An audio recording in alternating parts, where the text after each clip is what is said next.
तो शुरू करते हैं। यहाँ पे देखिए क्वेश्चन क्या कर रहा है।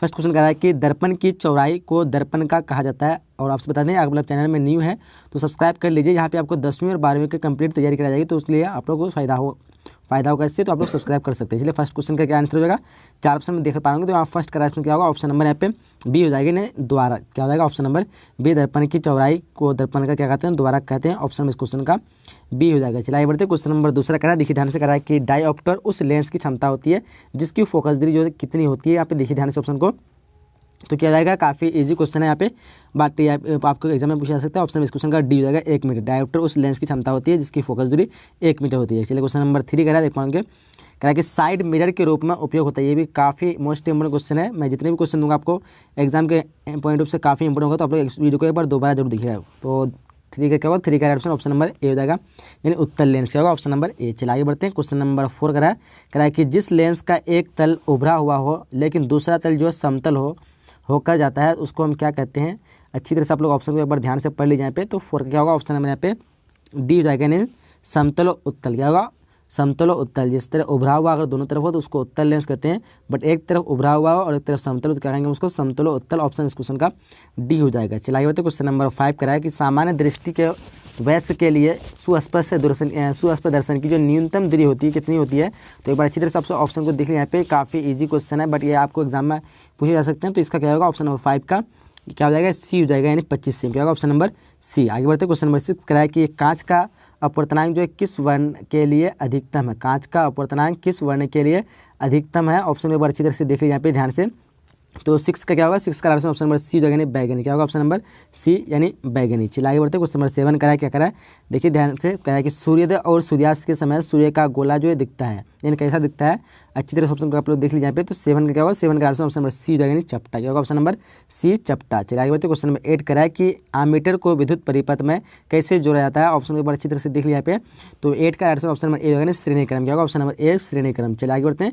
क्वेश्चन 9 करा है कि किसी विद्युत बल्ब का क्या कहते हैं अनुमानतांक 220 वाट है। 120 वाट के जब उसे 110 वाट मीटर पर परिचालित करते हैं तब इसके द्वारा उपयोग क्या कहते हैं उपभोक्त शक्ति कितना होती है। तो एक बार अच्छी तरह से आप लोग ऑप्शन को यहाँ पे ध्यान से पढ़ लीजिए। तो देखिए इस क्वेश्चन का आंसर क्या होगा, ऑप्शन नंबर सी हो जाएगा, यानी 60 वाट। इसलिए जो एक तरह का मैथ है इसको सॉल्व करेंगे तो उसका आंसर क्या होगा, 60 वाट आंसर आएगा, यानी ऑप्शन इस क्वेश्चन का 9 क्या होगा, सी हो जाएगा। चलिए आगे बढ़ते हैं। आइए क्वेश्चन नंबर यहाँ पे क्या करा है, 10 क्वेश्चन करा है, किसी कुंडली का प्रतिरोध ज्ञात करने का सूत्र है। किसी कुंडली का प्रतिरोध ज्ञात करने का कौन सा सूत्र है। एक बार अच्छी तरह से आप लोग यहाँ पे ऑप्शन को देख लीजिए यहाँ पे ध्यान से ऑप्शन को। तो यहाँ पे राइट ऑप्शन की बात करेंगे तो क्या हो जाएगा, राइट ऑप्शन यहाँ पे हो जाएगा, ऑप्शन नंबर 10 का बी हो जाएगा, आर बराबर वी बाई आई, यानी वी बराबर री आर आई होता है। तो यहाँ पे आर बराबर वी बाई आई दिया हुआ है। तो यहाँ पे क्या होगा, ऑप्शन नंबर इस क्वेश्चन का बी हो जाएगा। चलिए क्वेश्चन नंबर 11 करा है कि लंबाई बढ़ाने से तार का प्रतिरोध जो क्या होता है। लंबाई बढ़ने से तार का प्रतिरोध क्या होगा, बढ़ता है घटता है, कोई प्रतिरोध नहीं होता है, या फिर इनमें से कोई नहीं। तो क्या हो जाएगा, ऑप्शन नंबर ए हो जाएगा, यानी बढ़ता है। चलिए क्वेश्चन नंबर 12 करा कि विद्युत जनित गतिमान चुंबकों के किस प्रभाव पर आधारित है। एक बार अच्छी तरह से ऑप्शन को आप लोग पढ़ लीजिए यहाँ पे। तो क्या हो जाएगा, 12 का ऑप्शन नंबर ए होगा, यानी विद्युतीय क्या होगा, विद्युतीय। चलिए आगे बढ़ते हैं। क्वेश्चन नंबर 13 करा कि यदि किसी नरम लोहे को धारावाहिक कुंडली के गर्भ में रख दिया जाए तो क्या बनता है। तो यहाँ देखिए ध्यान से ऑप्शन को, तो काफ़ी इजी क्वेश्चन हो सकता है आप लोगों के लिए। क्या होगा, चुंबक बनता है, चुंबक, यानी ऑप्शन में इस क्वेश्चन का बी हो जाएगा। 13 क्या होगा, ऑप्शन नंबर बी। चलिए क्वेश्चन नंबर 14 करा है कि सौर कुकर के लिए कौन सा दर्पण जो सर्वाधिक उपयोग होता है, यानी सबसे अधिक उपयुक्त है सौर कुकर के लिए। तो ऑप्शन को आप लोग अच्छी तरह से ऊपर ध्यान से पढ़ लीजिए यहाँ पे। तो 14 का क्या होगा, ऑप्शन नंबर यहाँ पे सी जो है अवतल दर्पण का इस्तेमाल होता है सौर कुकर के लिए।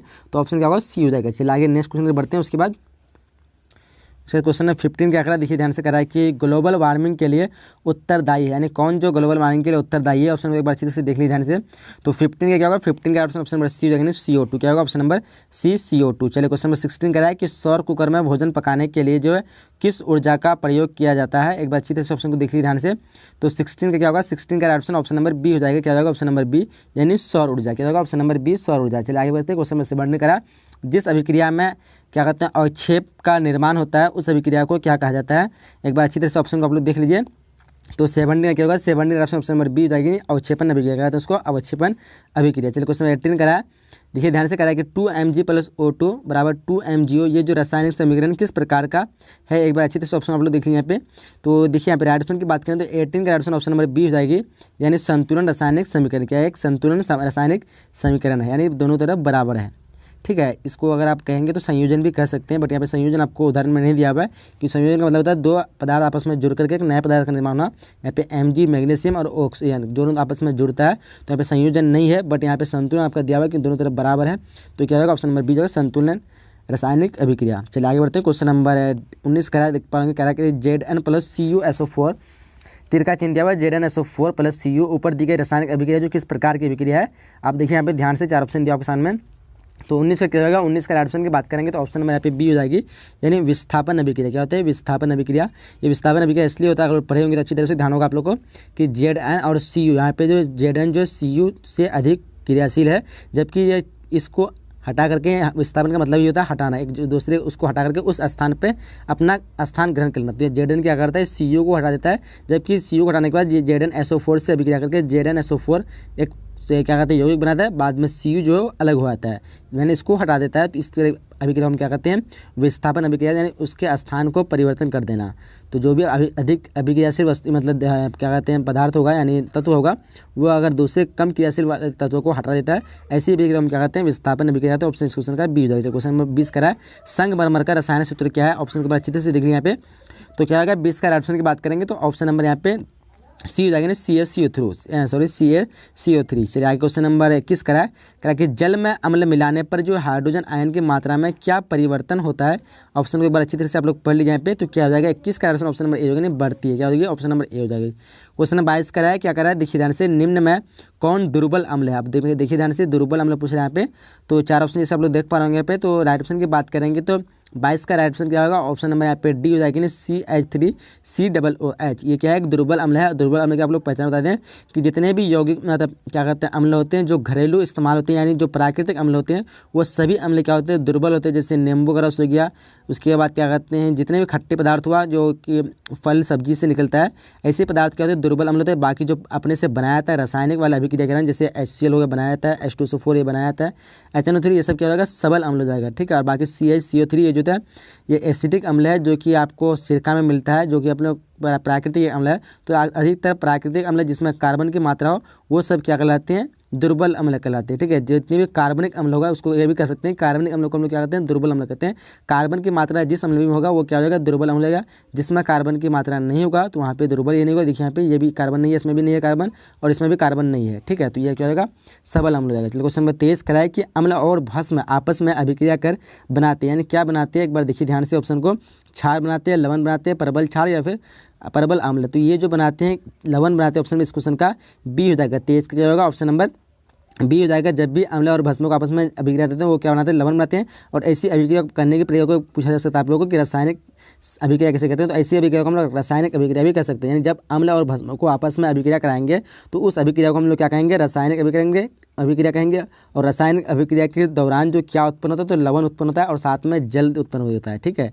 तो ये चीज़ आप लोग ध्यान रखना, पूछा जाए तो आपको इस तरह डेफिनेशन लिख देना। क्वेश्चन नंबर 24 कराए कि निम्नलिखित में कौन जो विजातीय यौगिक है, निम्नलिखित में कौन जो है विजातीय यौगिक है। एक बार अच्छी तरह से ऑप्शन को लोग देख लीजिए यहाँ पे, तो क्या हो जाएगा 24 का ऑप्शन नंबर यहाँ पे डी हो जाएगी, यानी प्लास्टर ऑफ पेरिस जो है क्या है विजातीय यौगिक है। चलिए आगे बढ़ते हैं। क्वेश्चन नंबर 25 कराए एक धातु जो हथेली पर पिघलने लगती है, यानी इनमें से कौन सा धातु है जो हथेली पर ही पिघलने लग जाती है। तो ऑप्शन को एक बार अच्छी तरह से देख लीजिए ध्यान से, तो क्या रहेगा ऑप्शन नंबर 25 का बी हो जाएगी, यानी CgM। चलिए क्वेश्चन नंबर 26 कराएंगे सिल्वर और गोल्ड धातु का परिष्करण किस विधि द्वारा किया जाता है। ऑप्शन को एक बार अच्छी तरह से देख लीजिए यहाँ पे, तो 26 का क्या होगा ऑप्शन नंबर ए हो जाएगी, यानी विद्युत अपघटन द्वारा। आगे बढ़ते हैं। क्वेश्चन 27 करेंगे कार्बनिक ग्रुप प्रतिकारक कौन है। कार्बनिक ग्रुप का प्रतिकारक यहाँ पे कौन है। तो ऑप्शन क्या होगा 27 का ऑप्शन नंबर यहाँ पे सी हो जाएगी ना COOH। क्या हो जाएगा COOH। चलिए क्वेश्चन नंबर यहाँ पे देख पा रहे हैं 28 का प्रथम कार्बनिक यौगिक यूरिया का संश्लेषण किसे ने किया था। ऑप्शन एक बार देख लीजिए ध्यान से यहाँ पे, तो 28 क्या होगा ऑप्शन नंबर बी हो जाएगी नहीं बोहर ने। चलिए क्वेश्चन नंबर 29 करा कि निम्नलिखित में कौन जो है सहसंयोजी यौगिक है। यहाँ पे कौन जो है सहसंयोजी यौगिक है, ऑप्शन को आप लोग अच्छी तरह से देख लीजिए। तो 29 का क्या होगा 29 का ऑप्शन नंबर ए होगा ना CH4 जो है क्या है सहसंयोजी यौगिक है। आगे बढ़ते हैं। क्वेश्चन नंबर 30 करा क्या है कि मैथिल अल्कोहल CH3OH का क्या कहते हैं IUPAC नाम क्या है IUPAC। तो यहाँ पे क्या हो जाएगा राइट ऑप्शन की बात करेंगे तो 30 का क्या होगा ऑप्शन नंबर ए हो जाएगा ना मेथेनॉल। क्या होगा ऑप्शन नंबर ए हो जाएगा। चलिए आगे बढ़ते हैं। क्वेश्चन नंबर यहाँ पे 31 करा देखिए ध्यान से करा है कि मेंडलीफ ने अपने आवर्त सारणी तैयार करने के लिए कौन सा मापदंड अपनाया था। अपना अपनाया था। ऑप्शन एक बार अच्छी तरह से देख लिया यहाँ पे। तो 31 का ऑप्शन नंबर सी जो है परमाणु द्रव्यमान क्या होगा, ऑप्शन नंबर सी। आगे बढ़ते हैं क्वेश्चन नंबर 32 क्या कर रहा है, देखिए ध्यान से कर रहा है कि वर्ग एक के तत्व कहलाते हैं, वर्ग एक के तत्व क्या कहलाती हैं, तो काफ़ी इजी क्वेश्चन है, क्षारीय धातु कहलाते हैं। ऑप्शन इस क्वेश्चन का बी हो जाएगा, 32 का क्या होगा, ऑप्शन नंबर बी हो जाएगा। काफ़ी इजी क्वेश्चन बट आपको एग्जाम में पूछा जा सकता है। आगे बढ़ते हैं हम लोग। क्वेश्चन नंबर उसके 33 का है कि मनुष्य के उत्सर्जन तंत्र में होता है क्या होता है, एक बार अच्छी तरह से आप लोग ऑप्शन को देख लीजिए यहाँ पे कौन सा अंग होता है। तो देखिए ध्यान से, तो राइट ऑप्शन की बात करें 33 का क्या होगा, ऑप्शन नंबर डी जो है इनमें से सभी होता है, यानी डी इस क्वेश्चन का राइट आंसर होगा। चलिए क्वेश्चन नंबर 34 का है कि पौधे प्रकाश संश्लेषण से इसे बनाते हैं, यानी किससे बनाते हैं, प्रोटीन, वसा, कार्बोहाइड्रेट, यानी इनमें से कोई नहीं। तो 34 का राइट ऑप्शन की बात करें तो क्या होगा, ऑप्शन नंबर यहाँ पे सी हो जाएगी, यानी कार्बोहाइड्रेट। चलिए आगे बढ़ते हैं। क्वेश्चन नंबर 35 का है कि मछलियाँ में श्वसन होता है किसके द्वारा, तो ट्रेकिया, फेफड़े द्वारा, या फिर शरीर की सतह, या फिर क्या कहते हैं कोलोम, यानी जिसको हम गिल्स कहते हैं, गिल्स के द्वारा। तो काफ़ी इजी क्वेश्चन है। 35 का क्या होगा, ऑप्शन नंबर डी हो जाएगी, यानी गिल्स के द्वारा, जिसको हम कहते हैं गलफ्राज। चलिए आगे बढ़ते हैं। क्वेश्चन नंबर 36 का है कुटपाद जो किस में पाया जाता है, कुटपाद जो किस में पाया जाता है, देखिए ध्यान से, पैरामीशियम है, यूग्लिना है, अमीबा, इनमें से कोई नहीं। राइट ऑप्शन नंबर सी हो जाएगा, अमीबा। 36 का क्या होगा, ऑप्शन नंबर सी हो जाएगी। चलिए आगे बढ़ते हैं। क्वेश्चन नंबर 37 का है कि मानव हृदय का जो औसत परकुंचन दाब में है, यानी कितना है, एक बार अच्छी तरह से आप लोग ऑप्शन को देख लिया यहाँ पे। तो 37 का क्या हो जाएगा, 37 का ऑप्शन नंबर सी हो जाएगा, 90 mmHg। चलिए क्वेश्चन नंबर 38 का है कि ऑक्सीजन है, ऑक्सीजन एक क्या है, देखिए ध्यान से, तो ऑक्सीजन क्या हो जाएगा, यहाँ पे वसा है, एंजाइम है, कार्बोहाइड्रेट, एक हार्मोन है। तो 38 का राइट ऑप्शन क्या हो जाएगा, ऑप्शन नंबर यहाँ पे ए हो जाना चाहिए, हार्मोन ही होना चाहिए। चलिए ऑक्सीजन बोल रहा हूँ, ऑक्सीजन यहाँ पे, ऑक्सीजन क्या है, एक हार्मोन है। चलिए आगे बढ़ते हैं। क्वेश्चन नंबर 39 का है हार्मोन स्रावित होता है, हार्मोन जो स्रावित होता है क्या होता है, देखिए ध्यान से, मतलब कहाँ पे होता है, कहाँ से, तो इनमें से 4 ऑप्शन दिया होगा। तो 39 का क्या होगा, 39 का राइट ऑप्शन नंबर ए हो जाएगा, अंतःस्रावी ग्रंथि से, अंतःस्रावी ग्रंथि से। आगे क्वेश्चन नंबर 40 करा क्या करा है कि थायराइड ग्रंथि उपस्थित होती है, थायराइड ग्रंथि जो उपस्थित होती है कहाँ पे होती है, अच्छी तरह से ऑप्शन को पढ़ लीजिए यहाँ पे। तो 40 का राइट ऑप्शन की बात करेंगे तो ऑप्शन नंबर बी हो जाएगी, यानी ट्रेकिया के दोनों ओर, ट्रेकिया के दोनों ओर। आगे क्वेश्चन नंबर 41 करा है मानव मादा के जनन तंत्र का भाग नहीं है, मानव मादा के जनन तंत्र का भाग नहीं है, ऑप्शन को बातचीत से देख लीजिए। तो 41 का राइट ऑप्शन की बात करेंगे तो ऑप्शन नंबर सी हो जाएगा ना, यानी शुक्रवाहिका, क्या हो जाएगा, ऑप्शन नंबर सी, शुक्रवाहिका। चलिए आगे बढ़ते। क्वेश्चन नंबर 42 का क्या है, पत्तियों द्वारा कायिक प्रवर्धन का उदाहरण है, पत्तियों द्वारा कायिक प्रवर्धन का उदाहरण है, एक बार अच्छी तरह से ऑप्शन को देख लिए। तो 42 का ऑप्शन की बात करें तो ऑप्शन नंबर बी हो जाएगी, क्या हो जाएगा, ऑप्शन नंबर बी, यानी ब्रायोफाइलम। चलिए आगे बढ़ते हैं। क्वेश्चन नंबर 43 का है कि विभिन्नता का मुख्य कारण क्या है, विभिन्नता का मुख्य कारण क्या है। 43 का ऑप्शन क्या होगा, 43 का ऑप्शन बी जगनी क्या कहते हैं, अर्धसूत्री विभाजन। चलिए आगे क्वेश्चन में 44 करें कि मानव के लिंग गुणसूत्र कौन है, तो काफ़ी इजी क्वेश्चन पता होगा आपको, एक्स वाई है, नहीं ऑप्शन इस क्वेश्चन का ए हो जाएगा, क्या होगा, 44 का ऑप्शन नंबर ए हो जाएगा। सॉरी मानव की बजाय तो मानव तो ये भी एक्स एक्स ही हो जाएगा, यानी ऑप्शन इस क्वेश्चन का सी हो जाएगा, ए और बी दोनों, क्या होगा, ऑप्शन नंबर ए बी, मतलब ए और बी दोनों हो जाएगा, यानी ऑप्शन इस क्वेश्चन का सी हो जाएगा। चलिए आगे बढ़ते हैं। क्वेश्चन नंबर 45 का है, ध्यान से सुनिए, क्या कहता है कि निम्न में से कौन एक जैविक प्रक्रम द्वारा अपघटित होने वाला पदार्थ है, देखिए ध्यान से ऑप्शन को आप लोग। तो 45 का ऑप्शन नंबर ए हो जाएगा, सूखे घास पत्ते, क्या होगा, ऑप्शन नंबर ए। चलिए क्वेश्चन नंबर 46 का है तालाब की आहार श्रृंखला में मछली किस स्थान पर है, यानी कौन से स्थान पर है, देखिए ध्यान से ऑप्शन को। तो यहाँ पे ऑप्शन की बात करेंगे 46 का ऑप्शन नंबर सी हो जाएगा, द्वितीय उपभोक्ता, क्या हो जाएगा, द्वितीय उपभोक्ता हो जाएगा, ऑप्शन नंबर क्वेश्चन का सी हो जाएगा। क्वेश्चन नंबर 47 का कि निम्नलिखित में से किसे आप उपभोक्ता की श्रेणी में रखेंगे, और यहाँ पे ऑप्शन को एक बार अच्छी तरह से देख लीजिए ध्यान से। तो 47 का क्या ऑप्शन नंबर सी हो जाएगा, जंगली जानवर, ये क्या है, उपभोक्ता की श्रेणी में आता है। बाकी हरे पौधे, नील हरित शैवाल और फूल पत्ती, ये सब जो है अपने आप मतलब दूसरे के लिए भोजन पैदा करता है। तो यहाँ पे क्या हो जाएगा, उपभोक्ता यानी जंगली जानवर लेता है, तो यानी ऑप्शन इस क्वेश्चन का सी हो जाएगा। क्वेश्चन नंबर 48 करा इनमें ग्रीन हाउस गैस कौन है, ऑप्शन अच्छी तरह से दिख रही है। तो 48 का ऑप्शन क्या होगा, 4 ऑप्शन में से ऑप्शन की बात करें ऑप्शन नंबर बी हो जाएगा, कार्बन डाइऑक्साइड, क्या होगा, कार्बन डाइऑक्साइड, ऑप्शन इस क्वेश्चन का बी हो जाएगा। तो यहाँ पे हम लोग जितने भी इंपॉर्टेंट क्वेश्चन थे मैं पूरी तरह से कंप्लीट करने की कोशिश किया हूँ। तो इस वीडियो को एक बार कंप्लीट दोबारा जरूर देखिएगा। मैं उम्मीद करता हूँ कि ये से अगला अच्छी तरह से तैयारी नहीं की है तो अच्छी तरह तैयारी हो जाएगी इस वीडियो की मदद से। तो चलिए यहीं तक वीडियो को समाप्त करते हैं। चैनल में नहीं तो जरूर सब्सक्राइब कीजिएगा। मिलेंगे अगले नए